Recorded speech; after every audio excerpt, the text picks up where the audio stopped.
de 10 até o 19.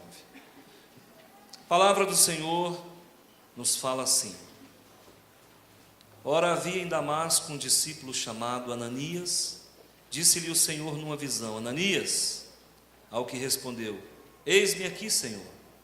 Então o Senhor lhe ordenou: Dispõe-te e vai à rua que se chama Direita, e na casa de Judas procura Saulo, apelidado de Tarso, pois ele está orando. E viu entrar um homem chamado Ananias, impondo-lhes as mãos, para que recuperasse a vista.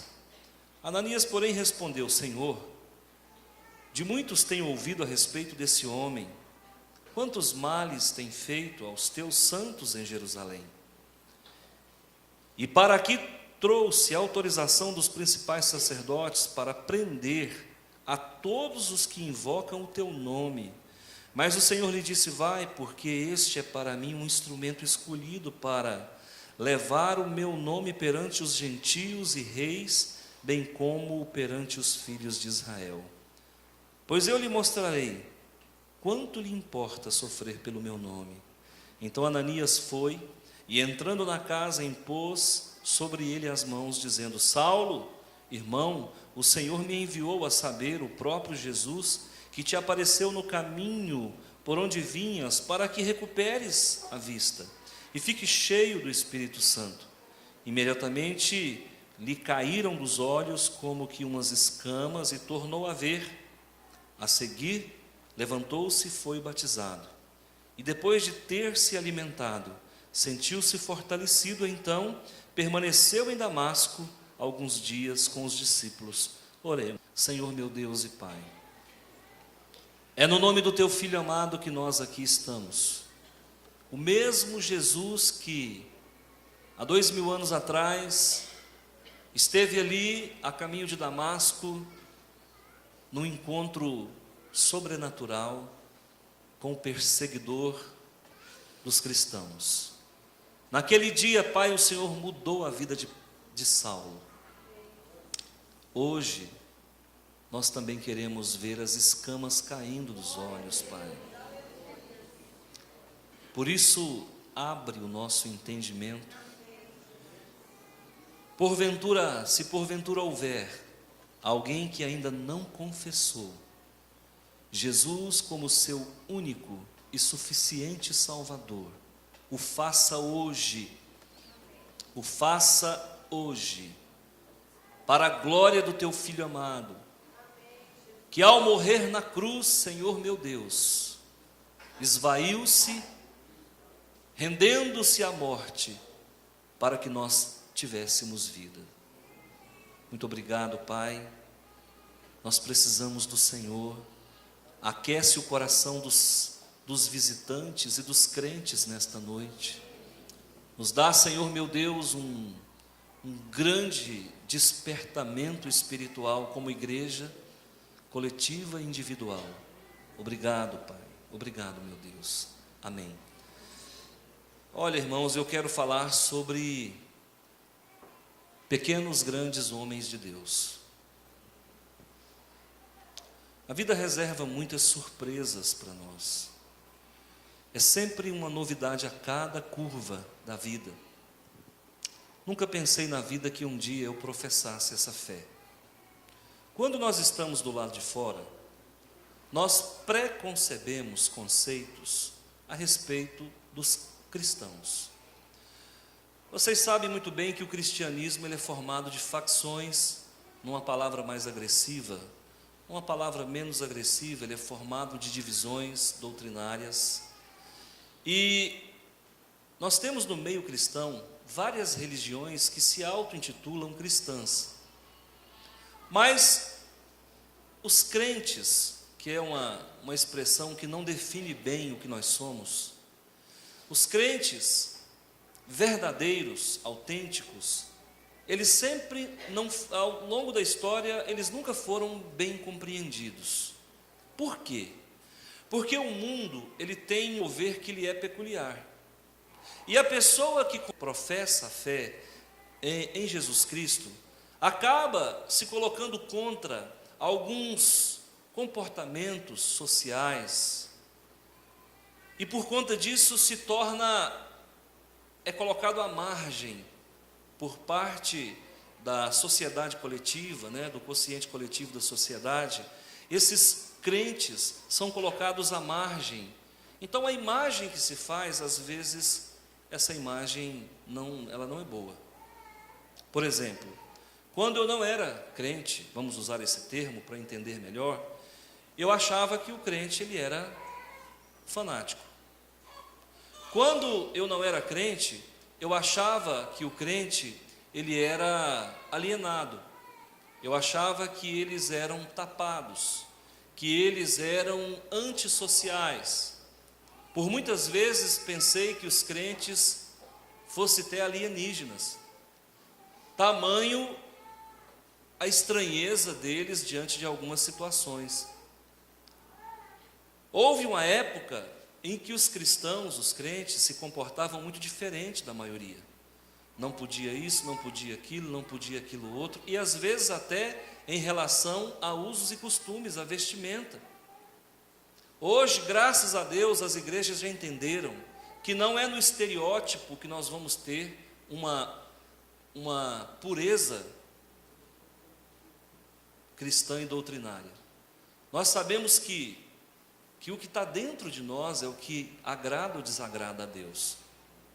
Quando Samuel vai então de encontro a Jessé, para ungir o próximo rei, uma vez que Saul havia sido reprovado por Deus, mas ainda estava no trono, Samuel, ao entrar na casa do patriarca Jessé, ele vai com aquela mentalidade que é a mesma mentalidade que opera sobre as nossas mentes. E o profeta Samuel, então, busca encontrar alguém com a aparência mínima aceitável para desempenhar o papel do próximo rei, naquele período monárquico que se estabelecera há aproximadamente 30 anos atrás, em Israel. Lá chegando, o profeta manda chamar os filhos do patriarca Jessé, e a cada filho que se apresenta, Deus diz, não é esse. Outro filho entra na sala, Deus diz, não é esse.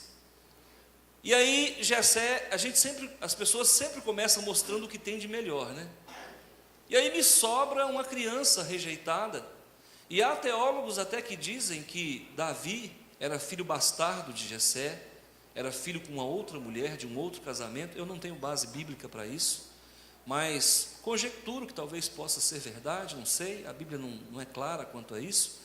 Mas aí por fim me aparece um menino, e aquele menino que era desprezível aos olhos de qualquer descobridor de talentos, esse menino então, ele se apresenta como a mola de salvação que Deus usaria para mudar a história de Israel.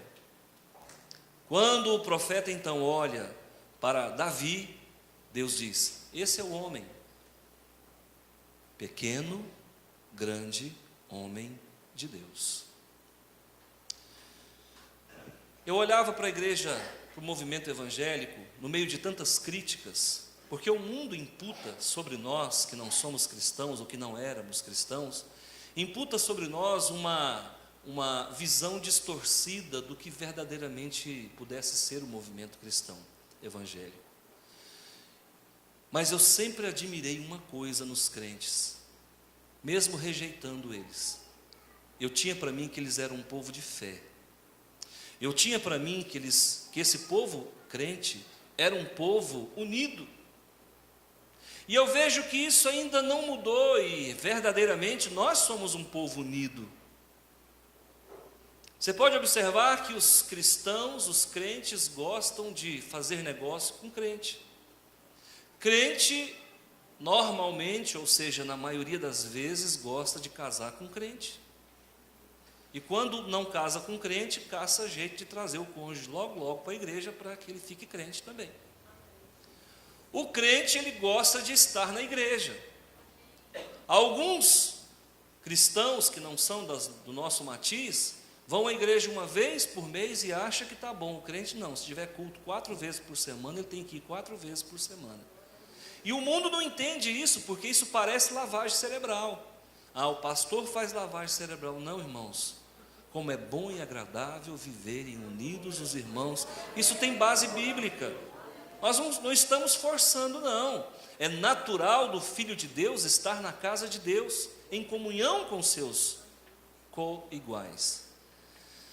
Pois bem, nós encontramos aqui uma cena, no mínimo, espantosa.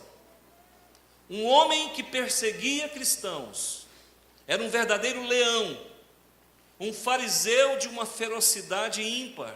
Você não vai encontrar um homem mais violento do que Paulo. Mas Paulo fazia tudo dentro da lei. Por isso Deus se agradou de Paulo. Porque Paulo fazia tudo dentro dos conformes. Ele não pulava degrau, ele não pulava cerco, ele não arrombava legalidades. Ele pega uma carta com o sinédrio, que era um poder constituído dos fariseus, que era formado de 70 homens estudiosos da palavra, e pega essa carta, e essa carta dava aos judeus poder de perseguir e matar qualquer que se colocasse no caminho dos fariseus. E o Império Romano permitia isso. O Império Romano não intervia em questões religiosas. O Império Romano, uma das características deles é dar liberdade aos credos. E o judaísmo, ele era um credo constituído e muito amplo por todo o mundo. Existiam judeus na Pérsia, na Babilônia, na Grécia, nas províncias romanas, em tudo quanto é lugar tinha judeu. E judeu não é só aquele que nasce em Israel, não é só aquele que nasce na Palestina. Judeu, você pode ser judeu pela fé. Se eu me converter ao judaísmo, eu passo a ter cidadania de judeu.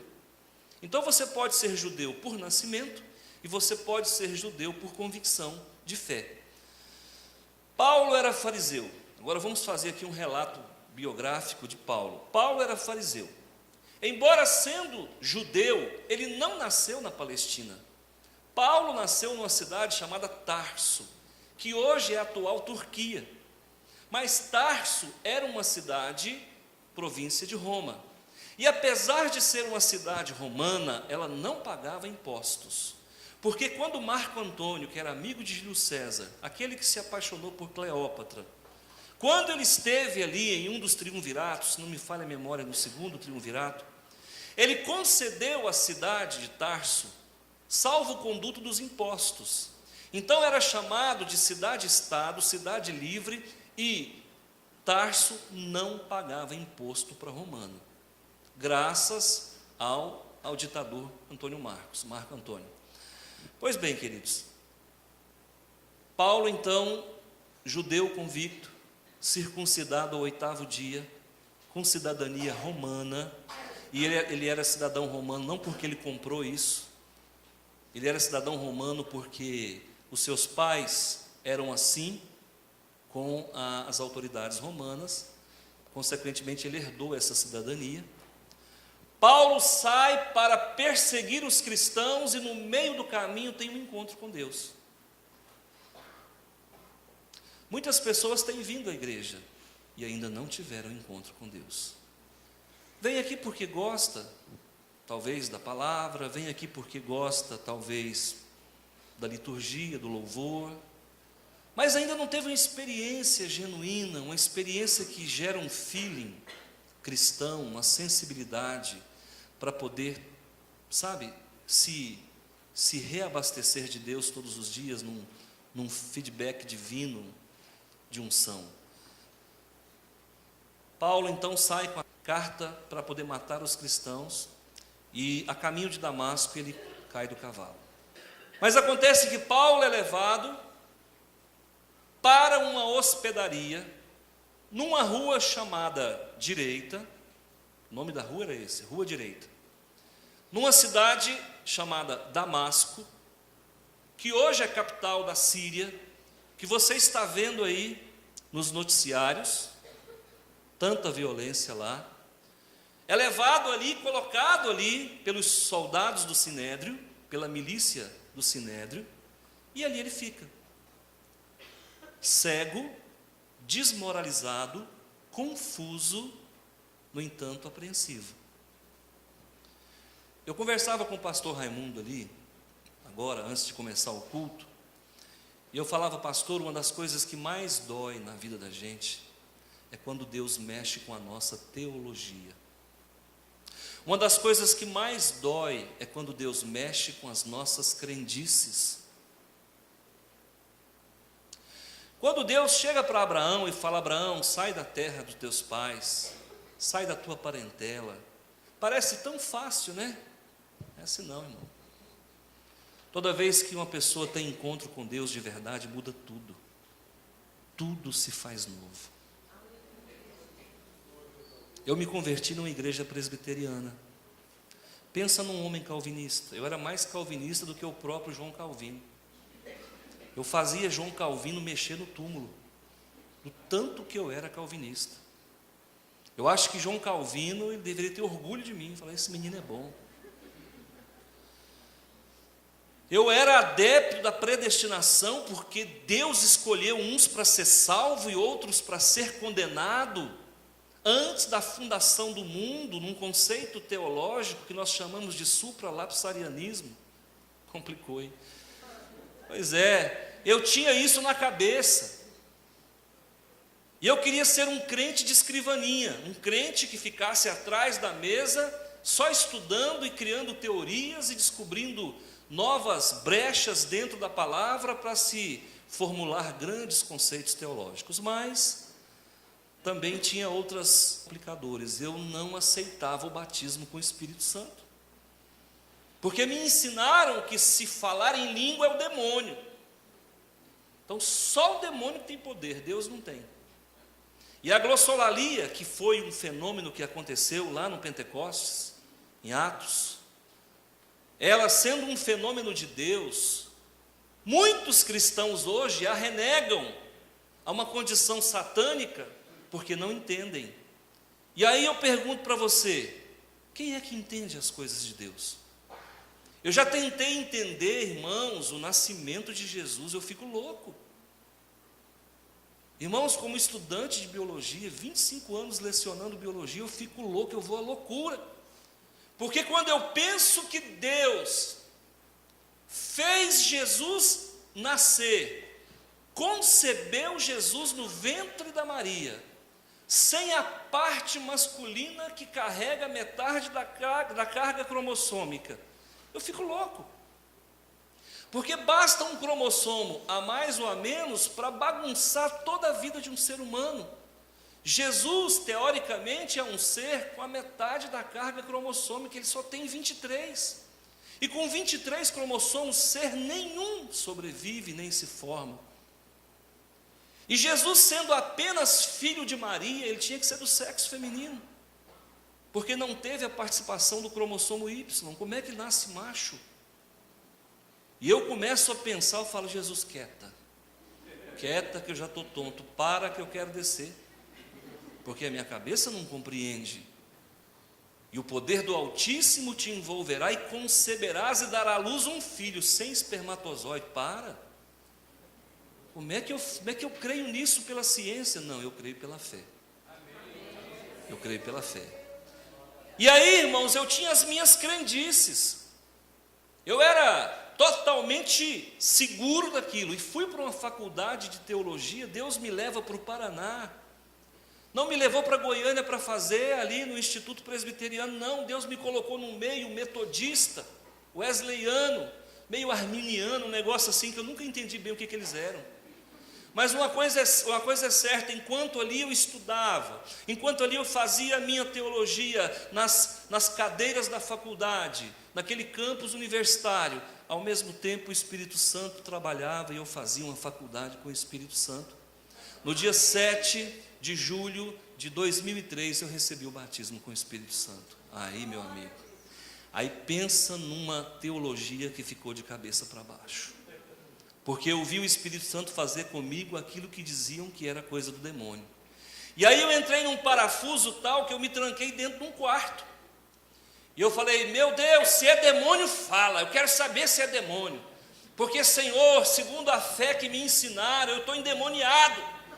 Senhor, revela que casta é essa, que demônio é esse, Senhor, que me faz chorar 24 horas e me faz ter visões do mundo espiritual. Que demônio é esse que me faz acordar e diz assim: abre a Bíblia que eu quero te ensinar. E à medida que eu ia lendo aquelas palavras da Bíblia, ia saltando do papel coisas insondáveis que o homem não conhece. E eu disse: Senhor, que demônio é esse? Ele disse: não é demônio, sou eu, o teu Deus, que vive e reina. E a minha teologia, irmão, bagunçou. E eu falei: e agora, o que fazer? Eu sou diferente demais agora. Porque depois que você passa por um sobrenatural desse, irmão, você nunca mais é o mesmo. E eu falei: agora o que eu vou fazer, irmãos? Quem me vê vai querer me matar. Porque no meio cristão tem um cangaço também, irmão. Tem cangaço no nosso meio, tem uns matadores de série. Eu falei: gente, um pentecostal no meio de um grupo que não fala em línguas, que não tem revelação, que não tem visão, vão me demonizar, Senhor. E foi um ano, irmão. Não era pedrada não, era bloco de concreto que eu levava na cabeça. E eu queria correr. E eu falava: meu bem, vamos embora dessa igreja, que eu não aguento mais, aqui é surra da hora que eu entro, da hora que eu saio. Eles não gostam de pentecostal e eu agora sou renascido em Cristo, eu tenho o batismo com o Espírito Santo, eu sou diferente. E ela falou: não sai daqui de jeito nenhum, porque mulher é assim, né, irmãos? Mulher é uma bênção. E aí Deus, o que Deus estava querendo? Que eu apanhasse e absorvesse e aprendesse a apanhar e perdoar. Quando eu queria correr, ela segurava: não vou. Então, quando foi em setembro de 2004, eu falei: chega, Senhor, eu já não tenho costa mais, está na carne viva, não aguento. E aí então eu resolvi sair. Foi quando Deus abriu essa porta. Deus então me ensinou que o Espírito Santo é real e que Ele se relaciona conosco. Deus me ensinou que você não precisa ser tão calvinista para ser filho de Deus. E eu pude aprender que o justo vive pela fé, e nós não sabemos nada, porque a verdade é Cristo. E tudo que eu estou dizendo para você aqui é empírico, é a minha forma de ver, e eu não sou dono da verdade. Deus pode acrescentar mais na sua vida. Tenho aprendido, irmãos, a não ser nada a cada dia, porque, irmãos, nós não sabemos nada, e nós não somos nada. E Martinho Lutero disse: quando você não for nada, Deus fará tudo em tua vida. Paulo chega naquela hospedaria, ele sai de Jerusalém como o doutor da lei, o fariseu, filho de fariseu, circuncidado ao 8º dia, cidadão romano, doutor da lei, aquele que estudou aos pés de Gamaliel, que era filho de Eliel, e Gamaliel era uma figura proeminente, ele era uma USP da vida, Gamaliel era um Mackenzie da vida, e ali, aos pés de Gamaliel, ele foi formado na melhor faculdade teológica que o mundo já viu, que é pelo menos 1 milhão de vezes melhor que o CETEBAN. Esse homem sai dali com uma carta do Sinédrio para matar, fritar. De repente cai do cavalo, é internado num hotel, numa hospedaria, ele foi internado, e ali fica 3 dias sem comer e sem beber. Deus, irmãos, você só vai ter um encontro com Ele se você passar por esses solavancos. Se você não tiver um encontro truculento com o Senhor, você sempre vai achar que você é o bambambam da história. O Senhor teve que me trancar num quarto, como fizera com Paulo, para que eu pudesse refletir nos conceitos, para que eu pudesse deixar Ele mexer no meu queijo, para que eu pudesse reformular a teologia e largar alguns paradigmas que são de religiosidade. E aí, queridos irmãos, Paulo está ali orando, porque tem horas na vida que só sobra oração para nós, não tem mais nada. Você perdeu os amigos, você perdeu a razão, você é tido por louco, você leva a maior queda da sua vida, puxaram o seu tapete, e agora, meu irmão, você está só. Sua mulher está longe, Paulo não era casado, ainda pior. E aí, queridos, o que acontece? esse moço está ali fazendo o quê? 3 dias sem comer e sem beber, 3 dias ali caído do cavalo, orando. Como é que você acha que esse homem estava? Ao pé da cama, orando e com certeza chorando. A Bíblia não fala, mas eu duvido muito que um homem desse estivesse rindo. Ele possivelmente estava chorando. Acontece que Deus ouve as orações. Preste atenção. Não precisa ser crente para falar com Deus não, viu? Preste atenção. Não caia na bobagem de achar que Deus é refém de evangélico. Deus não é refém de evangélico. Se Deus vê um coração sincero no muçulmano, Ele vai ouvir a oração do muçulmano. Não porque o muçulmano mereça, mas é porque a sinceridade, Deus olha o coração. Lembra o que eu falei no começo? Agora eu quero abrir um parêntese aqui nessa pregação. Preste atenção. Paulo é um nome latino. Paulus, que significa homem de pequena estatura. Paulo é derivação de um nome hebraico, Saulo. Saulo significa aquele que foi pedido em oração. Saulo, hebraico, é descendente de um nome aramaico que é Shaul, que nós chamamos de Saul.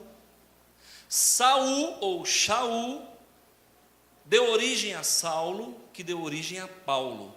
Então, Saul e Saulo significa a mesma coisa, aquele que foi pedido em oração.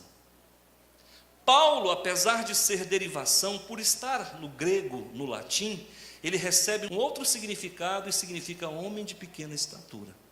Então estava ali diante do Senhor um homem de pequena estatura. Estava ali diante do Senhor um homem que se converteu por conta de que alguém orou por ele. E hoje nós tivemos aqui alguns batismos. Todo aquele que nasceu de novo é pequeno diante do Senhor, e Deus o fará grande diante dos homens. Todo aquele que aceitou Jesus, um dia alguém orou por ele. Tem a oração acumulada sobre a tua vida. Tem oração. E alguém só consegue permanecer nos caminhos do Senhor se for pequeno. Por isso Jesus disse, olha, quem quiser ser o maior, seja o menor. É por isso que Jesus disse, olha, se alguém quiser vir após mim, a si mesmo se negue. Porque ninguém consegue ser crente, ninguém consegue ser cristão sendo um gigante, porque Deus não precisa de gigante. Os gigantes caem ao toque da funda, mas aquele que Deus quer usar, Ele o torna pequeno, para que possa fazê-lo grande homem. Deus é o único ser que te derruba primeiro, para depois te levantar. Maligno não, o ardiloso não. Ele coloca a pessoa lá em cima. E quando a pessoa acha que está, ele puxa o tapete da pessoa. Porque ele gosta de ver a queda. Deus não. Deus gosta de ver a sua ascensão, a sua subida. Eu não sei qual de vocês aqui vai pregar para reis. Eu não sei qual de vocês que foram batizados que vai pregar para judeus e para pagãos. Mas uma coisa é certa, nós podemos estar nessa noite hoje, diante de alguém que o Senhor usará para abalar essa cidade, para abalar esse estado e para abalar esse país. Alguns apócrifos dizem, apócrifos, tá? Não é a Bíblia não. Alguns apócrifos do primeiro e segundo século, dizem que Paulo era careca, dizem que o nariz dele era desse jeito, dizem que ele era de pequena estatura mesmo, por isso vem pequeno. Assim, resumindo, Paulo era feio. Não que calvo seja feio, não que baixinho seja feio, mas assim, no conjunto, né? Porque a feiura é um conjunto, ela não é uma coisa só. Às vezes o cidadão tem um pequeno desvio, mas no conjunto ele se renova. Paulo não. Os apócrifos pintam Paulo como um dos homens mais feios do mundo. É verdade. Isso não está na Bíblia, está nos apócrifos. Mas olha só, irmãos, Deus não está preocupado com a nossa aparência, irmão. Deus não está preocupado com o seu DNA, não. Ele está preocupado com o seu coração. Esse homem, apesar de tudo ser contra ele, ele era um homem que tinha coragem. Ele era um homem que não temia a morte. Ele era um homem que não temia soldado. Claro que respeitando as autoridades. Ele era um homem, irmão, que dormia pouco e trabalhava muito para o Senhor. E quando faltava dinheiro, ele não ficava esperando, não, ele ia fabricar tenda. Às vezes a oferta não vinha, ele não ficava ali, não, ele ia lá fabricar tenda. Então era um homem, irmãos, que batia nas 11 posições. Então eu quero dizer para você que os pequenos homens de Deus são aqueles que não se quietam, são aqueles que vão à luta, são aqueles que acreditam, são aqueles que se renovam, se reinventam, se reorientam. O que faz uma igreja crescer, irmãos? Por que existem tantos Paulos aqui, tantos Saulos? Porque alguém se dispõe a ir. Porque se nós ficarmos ali assistindo filme, as almas não vão ser alcançadas, não. Esse lazer com Jesus vai explodir isso aqui, irmãos. Essa igreja vai receber 4.000 pessoas no mínimo no dia 13. Você sabe a bomba, o boom que isso representa no mundo espiritual? Porque a nuvem do Senhor estará sobre este lugar de uma forma manifesta. E vocês vão ver crianças que o ano inteiro choraram, sair daqui sorrindo e dando glória a Deus. Vocês vão ver crianças que foram esquecidas pelos pais, crianças que nem sequer têm pais, vão sair daqui com a esperança de que Jesus Cristo salva, cura e liberta e voltará. Porque tudo que se fizer aqui é para a honra e glória dele. Olha os pequenos Paulos vindo ao nosso encontro. A nossa igreja vai sediar um evento que vai fazer um grande estardalhaço no mundo espiritual. Por isso nós precisamos da sua oferta. Por isso nós precisamos da sua oração. Olha o que Deus diz aqui. No versículo 15: Vós vai, porque este é para mim um instrumento. Quem é um instrumento nas mãos do Senhor? Amém? Para que você veio ao mundo, irmão? Você não veio para fazer medicina, não. Você não veio para ser um grande empresário. Você não veio para ter 2, 3 fazendas. Você não veio para se casar com a mulher mais linda do Brasil. Você não veio para ser capa de revista. Você veio aqui, irmãos, para ser um instrumento do Deus vivo. O mundo mente para nós. O mundo quer te colocar em evidência, quer fazer você famoso. Deus não. Ele quer fazer você importante. Isso faz a diferença. Talvez você não seja uma pessoa midiática. Talvez você não alcance o mundo. Mas as pessoas com quem você se relacionar descobrirão que existe um Deus. Vai, porque este é para mim um instrumento escolhido para levar o meu nome. Leve o nome do Senhor. Mas não leve o nome do Senhor só na boca. Leve o nome do Senhor nas mãos. Leve o nome do Senhor no coração. Leve o nome do Senhor no sorriso. Leve o nome do Senhor no bom testemunho. Leve o nome desse Deus Todo-Poderoso através de um olhar compassivo. Leve o nome do Senhor através do honrar o pai e a mãe, de obedecer o seu líder, de perguntar o que eu posso ser útil, meu pastor. Faz isso. Lá na escola, quem é você? Lá no teu trabalho, quem é você? Para levar o meu nome perante os gentios. Lá no teu trabalho só tem gentio. Lá na tua escola só tem gentio. Gentio é gente que não conhece Jesus. leva o nome desse Jesus maravilhoso. Pastor, eu tenho vergonha. Irmão, aprenda a encontrar o momento certo de falar. Tem a hora certa de falar do amor de Deus. Tem hora que não é hora de falar sobre isso, a pessoa não está pronta.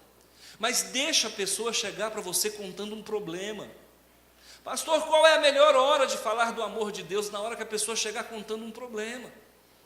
Aí você esteja pronto. E se as pessoas verem em você algo de confiável, elas vão contar para você os seus problemas. Você vai pregar aos gentios, viu? Os Paulos e Saulos e Saús que batizaram hoje, vocês vão pregar. Prepare a partir de hoje, eu em Cristo Jesus profetizo um espírito de excelência na sua vida. Não queira ser grande, porque muitos tentando ser grande, acabam perdendo a sua própria salvação, a sua própria alma. Como eu queria que Elvis Presley não tivesse se tornado o rei do rock. Como eu queria que Michael Jackson continuasse naquela vidinha pacata, cantando bem. Como eu queria, irmãs, que Whitney Houston continuasse sendo aquela menina que cantava em igreja. De que adianta, ganhou o mundo e perdeu a salvação. É melhor vocês continuarem no anonimato, porque assim Deus os fará grande, mesmo sendo pequenos e às vezes desconhecidos. Conta-se a história de um homem que andava pela praia e o mar havia jogado as estrelas do mar, algumas estrelas do mar, centenas de milhares, fora da água. E por ser um equinodermo, automaticamente ela teria uma desidratação e elas morreriam com o sol. E aquele homem então sai andando pela orla do mar, e ali pegando aquelas estrelas marinhas, estrelas do mar, e devolvendo a água. Só que tinha milhões de milhares, e ele não conseguiria colocar nem um milésimo delas de volta ao mar. Alguém então vendo aquilo falou: o que você está fazendo? Ele disse: eu estou devolvendo essas estrelas ao mar, afinal de contas elas vão morrer quando o sol no meio-dia as atingir. E aquela pessoa vendo aquilo falou: deixa de ser louco, você não vai conseguir resolver o problema delas. Ele disse: realmente, talvez eu não consiga resolver os problemas de todas, mas aquelas que eu colocar a mão eu vou fazer a diferença. Você não vai conseguir ganhar o mundo, mas aqueles que você conseguir ganhar, está ganho para Jesus. Você vai pregar para os reis. Primeira vez, irmãos, que eu fui numa mulher que orava e falava com Deus de verdade. E eu conheci uma mulher que não sabia falar direito, falava tudo errado. E ela não sabia escrever, analfabeta, mas ela sabia orar. E eu cheguei na igreja dela, uma igreja bem menor do que essa, e eu sentei no último banco.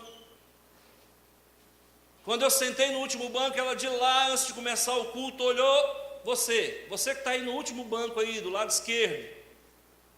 Eu falei: eu? Ela falou: sim, senhor. O senhor é pastor? Eu falei: não, eu sou seminarista. Você está mentindo, vem cá, você é pastor. Vem pregar aqui, hoje a palavra é sua. Preste atenção, irmãos. E essa mulher disse para mim numa revelação naquele dia, ela falou assim: Deus vai te levar para lugares que você nunca imaginou. Você vai pregar entre os grandes, entre os governadores, entre os reis. Na hora aquilo enche, o Espírito Santo testifica e dá um enchimento, e você sente a glória de Deus. Quando eu saí de lá, eu falei: mas como? Será? Irmãos, e eu vejo que não tenho. Se Deus quiser que eu fale para os reis, eu vou falar. Se Deus quiser que eu fale para os governadores, eu vou falar. Mas isso é Ele que vai prover. É Ele que vai criar essa situação. Eu não tenho que entrar em parafuso por isso. Mas a verdade é que Deus tem me levado em alguns lugares que eu nunca pensei estar. Agora, quando Ele me der a oportunidade de eu abrir a boca, o Espírito Santo fluirá como rios de água viva. Eu sei, eu sinto, eu sei. Paulo estava diante do rei Agripa II, e aí Paulo estava diante de Festo, e estava diante do Agripa II, e aí Paulo faz um discurso em Atos capítulo 26, versículo 28, e depois que ele prega Jesus e fala do amor de Deus, o rei Agripa levanta a mão: Paulo, por pouco não me persuades a ser cristão. Era um rei. Irmão, você não tem que preocupar se os reis vão se converter com a sua pregação, não, com o seu testemunho, não. Faça a tua parte. Porque é a mesma palavra que salva, é a mesma palavra que condena. Deus tanto vai te usar para salvar, como vai usar você para mandar pessoas para o inferno. Põe isso na sua cabeça. É duro ter que falar isso, mas é verdade. Existem pessoas que são como Herodes. Vai lá na fortaleza de Maquerus ouvir João Batista. Vai um dia, vai 2, vai 3, vai 4, mas nunca entrega a sua vida para Jesus. Existem pessoas que vêm aqui, ouve uma mensagem, ouve 2, ouve 3, e eu pergunto: aceita Jesus? Ele não aceita, ele continua vindo, ele continua vindo. A mesma palavra que salva é a mesma palavra que condena. Por que deixas para amanhã o que podes fazer hoje? Tome uma decisão com o Senhor Jesus agora. É tão simples. Se eu tivesse lhe pedindo 10 mil reais aqui, você poderia dizer não. Eu estou te dizendo, é no 0800. Fala assim: Jesus, entra na minha vida, transforma a minha casa, muda o meu ser, eu quero morar contigo. É tão simples que parece absurdo. Pastor, só de eu dizer sim, o meu nome vai ser escrito no livro da vida. Se você tiver falado com sinceridade, já está escrito.